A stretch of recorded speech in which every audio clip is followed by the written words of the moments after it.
The day I was supposed to celebrate my promotion, I discovered that the position I'd worked 3 years to earn had never officially existed. First, I thought the email was a phishing scam. Congratulations on your reassignment. Your previous role has been dissolved as part of the corporate structure correction project. Correction project?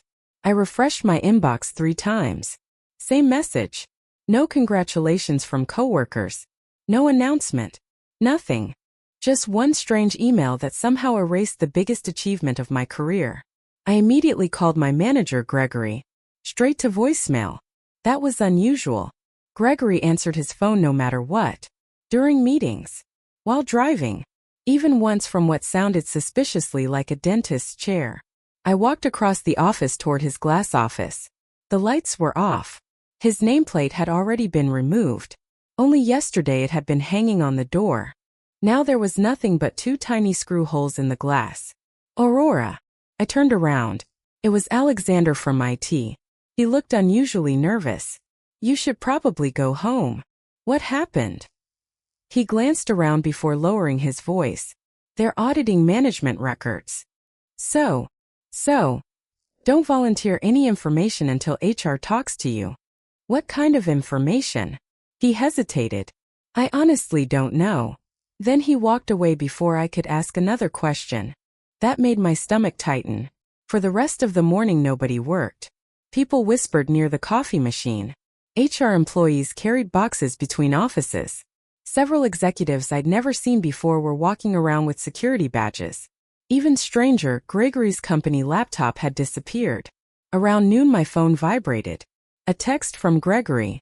Don't answer questions until we talk. Trust me. I stared at the screen. What questions? Before I could reply, another message appeared. Delete our old emails if you still have them. Now I was officially worried. Delete emails? Why? I hadn't done anything wrong. Gregory had always been demanding, sometimes impossible to work with, but nothing illegal. At least that's what I believed. I opened Outlook. Hundreds of emails. Most were ordinary reports, meeting notes, budget approvals. But then I noticed something odd. Almost every important approval Gregory had sent me came from different email addresses. Some ended with corporate domains. Others had strange formatting. I had never paid attention before because Outlook displayed only his name. Now I clicked one. The address wasn't even registered to our company. I checked another. Different domain. Another one. Another fake address. My pulse started climbing. Someone had been sending official approvals from accounts that didn't belong to the company. At that exact moment my computer locked itself. A message appeared.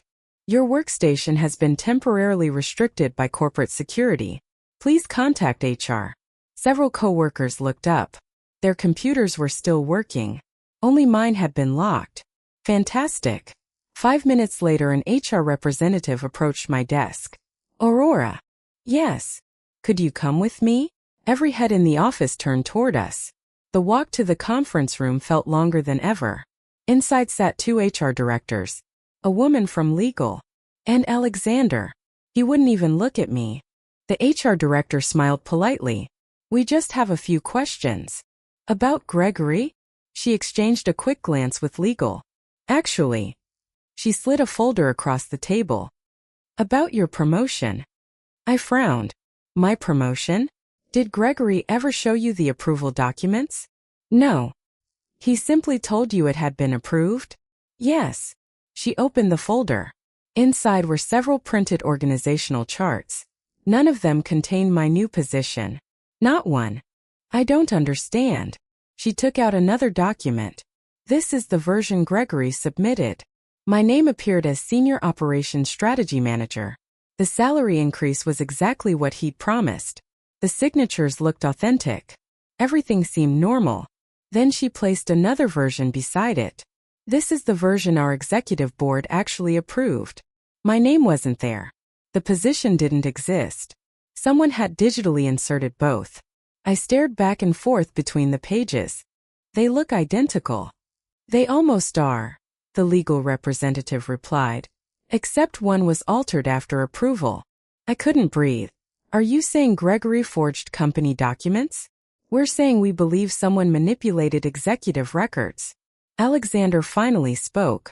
It wasn't just your promotion. He pushed his laptop toward me. I found over 60 modified files. Different departments, different salaries, different reporting structures. Every change had one thing in common. Gregory's administrator account appeared seconds before each modification. But why? Nobody answered immediately. Instead, the HR director asked something completely unexpected. Aurora, did Gregory ever ask you to approve expenses using your login credentials? I froze. Twice. Maybe 3 times.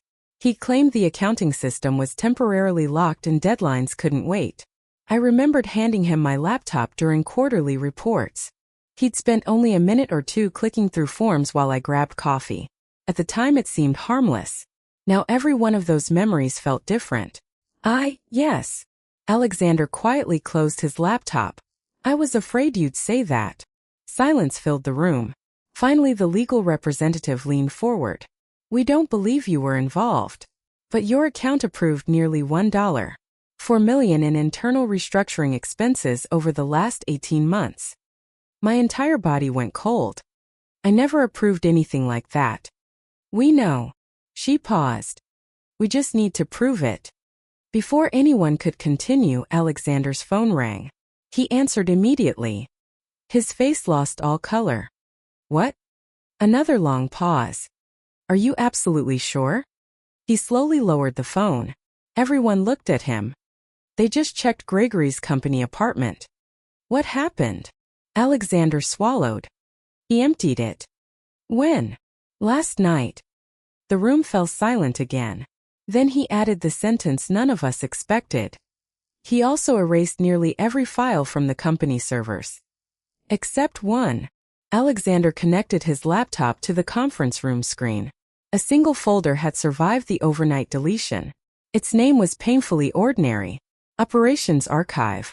No password. No encryption. Just one folder sitting alone on an otherwise empty server. It was scheduled to delete itself at 6 this morning, Alexander said. But the automation failed. Why? He shrugged. Someone unplugged the backup server during the office renovation last month. For the first time in my life, I was grateful for a technical mistake. Inside the folder were hundreds of documents, invoices, contracts, meeting notes, budget reports. Everything looked legitimate. Too legitimate. The dates matched. The formatting matched. The approval chains looked perfect. Gregory had obviously known what he was doing. Legal started opening random files. Every document appeared normal until Alexander zoomed in on the digital signatures. Look here. The executive vice president's signature was identical on 27 different approvals. Pixel for pixel. Exactly the same. It was copied, Alexander explained. Real signatures always have tiny variations. Another document. Same thing. Another. Again. Gregory hadn't simply forged paperwork. He had built an entire parallel approval system using copied executive signatures. The room became very quiet. One of the HR directors whispered, "How long has this been happening?" Alexander searched the metadata. The earliest modified file. He frowned. Almost 4 years ago. 4 years. Gregory had joined our department just 6 months before I was hired. That meant the fraud had started almost immediately after he became director. Legal asked Alexander to isolate every file connected to Gregory's administrator account. The number kept growing. 200 files. 500. 900. By late afternoon, the total reached over 3,000 modified records. Budgets. Department transfers. Bonus approvals. Vendor contracts.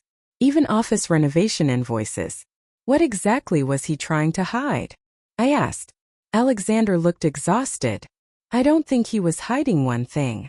I think he was building something. Nobody understood what he meant. Not yet. Around 6 that evening, we were finally allowed to leave. The office felt completely different. Security guards stood near every entrance. Employees avoided eye contact. Nobody wanted to be seen talking. As I reached the parking garage, my phone buzzed. Unknown number. Don't trust corporate security. Meet me before they rewrite everything. Gregory. I deleted the message. 5 seconds later another arrived. You deserve the truth, Aurora. Then another. Alexander isn't telling you everything. I blocked the number. Before I even put my phone away, another unknown number appeared. The basement archive. Tomorrow morning. Before 8. I sighed. Gregory clearly had access to dozens of prepaid phones. I ignored it and drove home. Sleep wasn't happening. Every conversation replayed inside my head. The fake promotion. The altered files. The missing money. The signatures. Around 2 in the morning I remembered something I hadn't thought about in months. Gregory hated paper. Everything had to be digital. Except one thing. Every Friday morning he disappeared into the basement storage room carrying a notebook. No laptop. No tablet. Just a black leather notebook. Whenever anyone asked what he was doing, he'd laugh. Old habits. Nobody questioned it. Now it seemed important. I arrived at the office before sunrise. The parking lot was almost empty. Only one security vehicle stood near the entrance. Inside, Alexander was already waiting. You couldn't sleep either? He smiled tiredly. No. I hesitated. Gregory kept texting me. Alexander wasn't surprised. He contacted half the department. You knew. He also emailed accounting. And they ignored him. I looked toward the elevators. I remembered something. What? The basement. His expression changed instantly. What basement? The storage archive. He stood up so quickly his chair rolled backward. Show me. The basement hadn't changed in years. Rows of old filing cabinets. Retired computers. Broken office furniture. Boxes covered in dust. A place nobody visited voluntarily. Gregory always insisted on going alone. Now I understood why. Near the back wall stood a locked steel door. I had walked past it dozens of times. I'd never questioned it. Alexander checked the building map on his tablet. That's strange. What? This room isn't on the blueprint. It has to be. It isn't. Security arrived with maintenance 10 minutes later. Nobody could find a key. Finally, someone used a hydraulic spreader to force the door open. The lights flickered on automatically. We all froze. The room wasn't storage.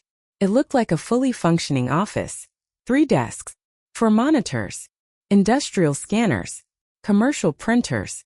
Dedicated servers. Shelves filled with binders. Coffee cups that still smelled fresh. Someone had been working there recently. Very recently. On the whiteboard someone had written a sentence in blue marker. Department 47 weekly targets. None of us had ever heard of Department 47. Alexander searched the employee database. Nothing. No department. No budget code. No project. No references anywhere. It officially didn't exist. Yet we were standing inside it. The printer tray still contained papers from the previous evening. Gregory had been here. One binder sat open on the nearest desk. Inside were employee profiles. Not resumes. Not evaluations. Behavior reports. Mine was there. So was Alexander's. Hundreds of employees had files. Each report listed strange categories. Reliability score. Promotion probability. Financial pressure. Likelihood of resignation. What is this? I whispered. Alexander slowly turned another page. There were handwritten notes beside my profile. Aurora honest. Detail-oriented. Doesn't verify approvals independently. High trust in direct managers. Suitable for Phase 3. Neither of us spoke. Then Alexander found his own file. It was even worse. Alexander, excellent technical skills. Curious. Must be kept outside financial systems whenever possible. Monitor server access. He stared at the page in disbelief. Someone's been studying us. Before anyone could answer, one of the security officers opened the largest filing cabinet. Inside wasn't paperwork. It was filled with employee ID badges. Hundreds of them. Former employees. Current employees. Even executives. Many had never reported losing their badges. Alexander carefully picked one up. This shouldn't be possible. Why? These badges still have active security chips. The room suddenly felt much smaller. Someone inside the company had been able to enter the building at any time, using identities that officially never left the office. Nobody touched the ID badges. For several seconds, the entire room remained silent. Finally, one of the security officers spoke.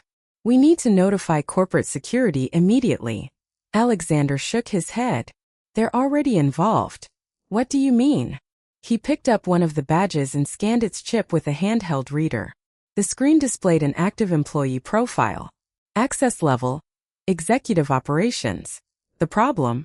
The employee had retired almost 6 years earlier. His badge should have been disabled the same day. Instead, it still had full building access. Alexander scanned another, then another. Every badge was active. Someone had deliberately kept hundreds of former identities alive inside the security system. Within an hour, executives from headquarters arrived. Not department managers, people I had never seen before. They walked straight into the hidden office without asking questions. That bothered me immediately. One older executive looked around only once before saying, "So this is where he worked." Worked. Not hid. Not built. Worked. Alexander noticed it too.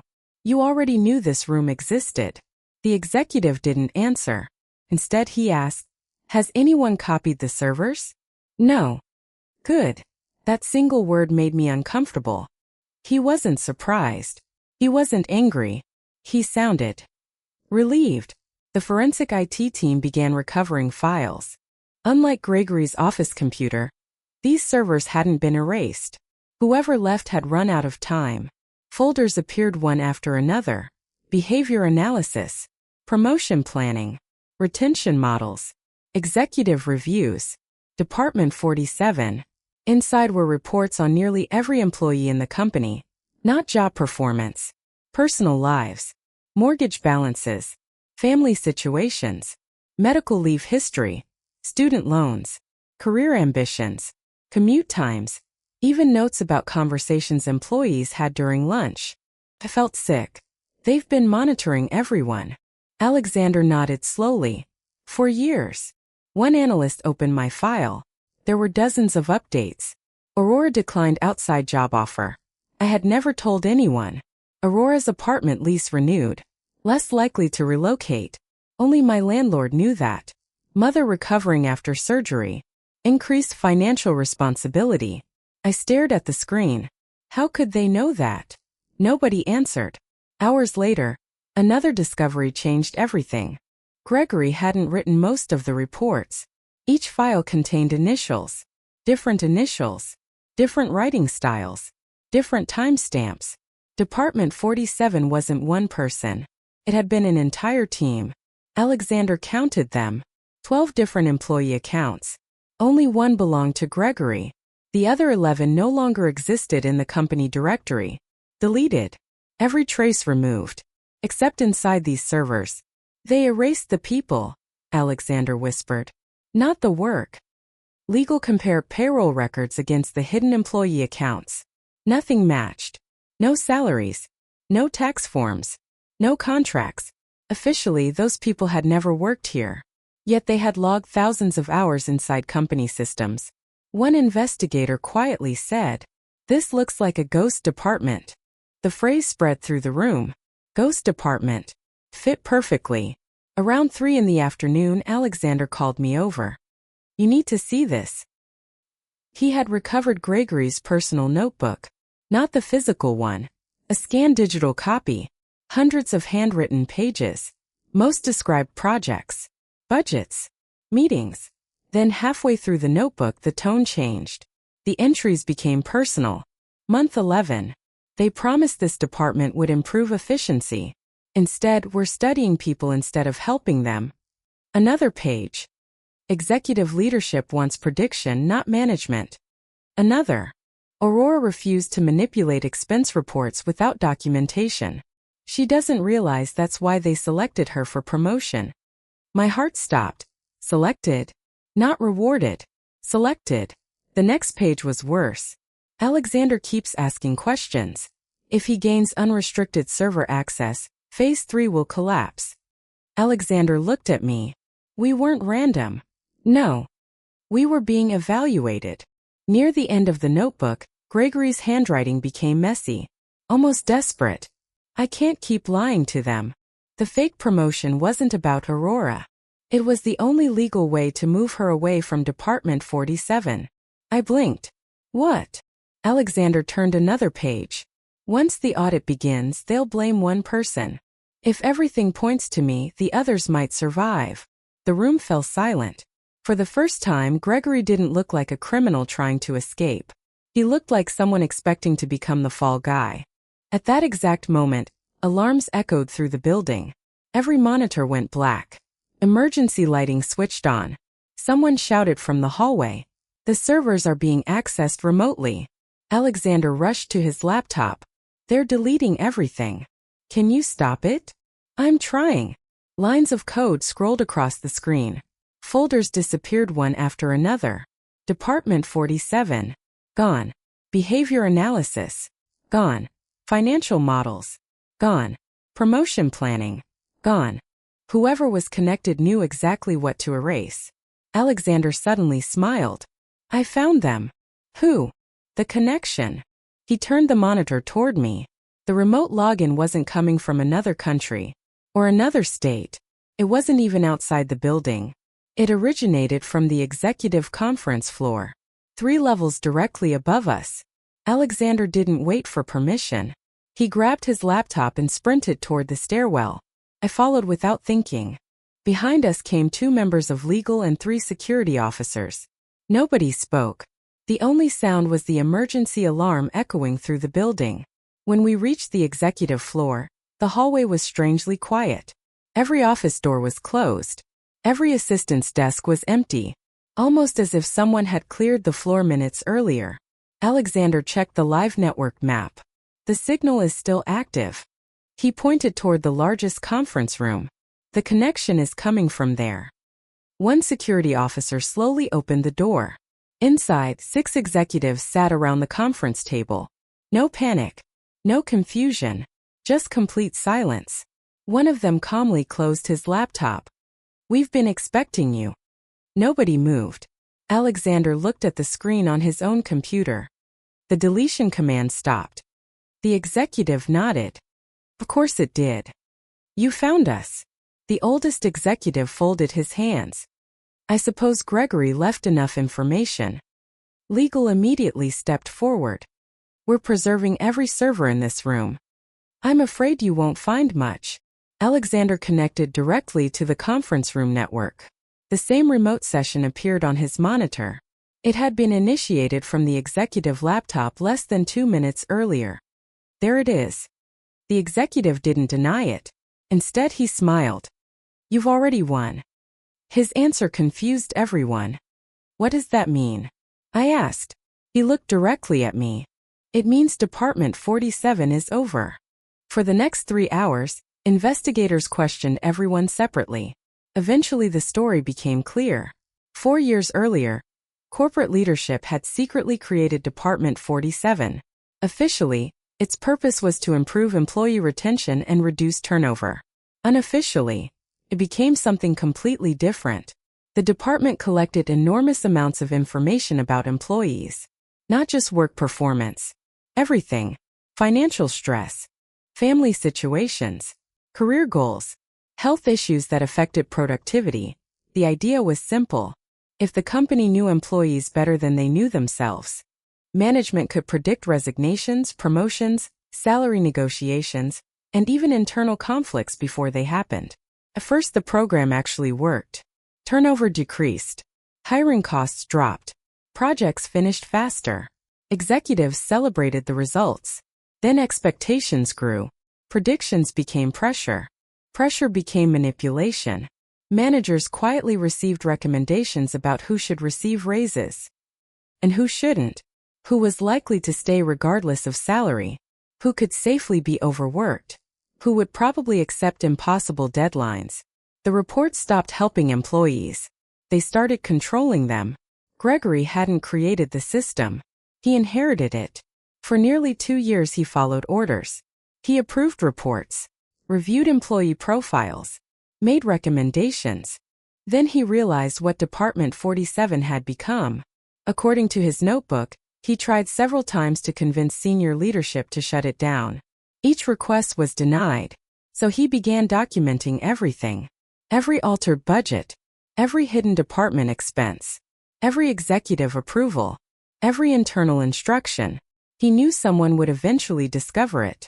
He also knew nobody would believe a middle manager accusing the board of directors. So he made one final decision. He forged documents that were easy to discover. The fake promotion, the modified organizational charts, the altered administrator records, everything investigators found first. He intentionally created a trail leading directly to himself. The fraud wasn't designed to make money. It was bait. He knew an ordinary audit would eventually uncover the hidden department behind it. 3 days later, Gregory surrendered voluntarily. Not in another state. Not overseas. He walked into a federal office carrying 2 boxes filled with original notebooks, backup drives, and printed reports. His attorney released a public statement the same afternoon. Gregory admitted altering internal company documents. He accepted responsibility for every unauthorized change he had personally made. But he also provided thousands of pages proving that Department 47 had operated with executive approval for years. The investigation quickly expanded far beyond one manager. Several executives resigned before formal interviews even began. Others were dismissed. The company announced a complete restructuring of its leadership team. Independent auditors spent months reviewing every department. Employees whose promotions or salaries had been influenced by Department 47 received new evaluations under transparent procedures. Some received long overdue raises. Others discovered opportunities that had been quietly blocked for years because predictive reports labeled them as unlikely to leave. Alexander became the lead consultant for rebuilding the company's security systems. His first recommendation was surprisingly simple. No employee should ever have unlimited access without independent oversight. The board accepted every recommendation. Multi-person approval became mandatory for sensitive financial records. Administrative actions required permanent audit logs that could never be deleted. Hidden departments were permanently prohibited under the new governance policy. As for me, HR offered the promotion I had originally believed I earned. This time I refused to sign immediately. Instead, I read every page of the contract, every responsibility, every reporting line, every approval. The HR director smiled. I had a feeling you'd do that. I probably should have done it years ago. She nodded. So should all of us. 6 months later, the office finally felt normal again. The whispers disappeared. People actually trusted HR meetings. Executives introduced themselves instead of hiding behind titles. Alexander still joked that I had become the most thorough employee in the company. He wasn't wrong. Whenever someone asked me to approve a document, I verified every detail first. Not because I expected another conspiracy, because I had learned how easily ordinary people stop questioning things that seem routine. Looking back, Gregory wasn't a hero. He wasn't innocent either. He made illegal decisions that harmed innocent employees and destroyed trust throughout the company. But his biggest mistake wasn't exposing the truth. It was waiting until the system had grown so large that sacrificing himself became the only way anyone would believe it. The investigation eventually became a case study in corporate governance and internal controls, reminding companies that transparency is not just a legal requirement, it is the foundation of trust. And every time I walk past the basement where Department 47 once operated, I remember one lesson that changed the way I work forever. The most dangerous problems inside a company are rarely hidden behind locked doors. They're hidden inside processes that everyone stops questioning because they've existed for too long.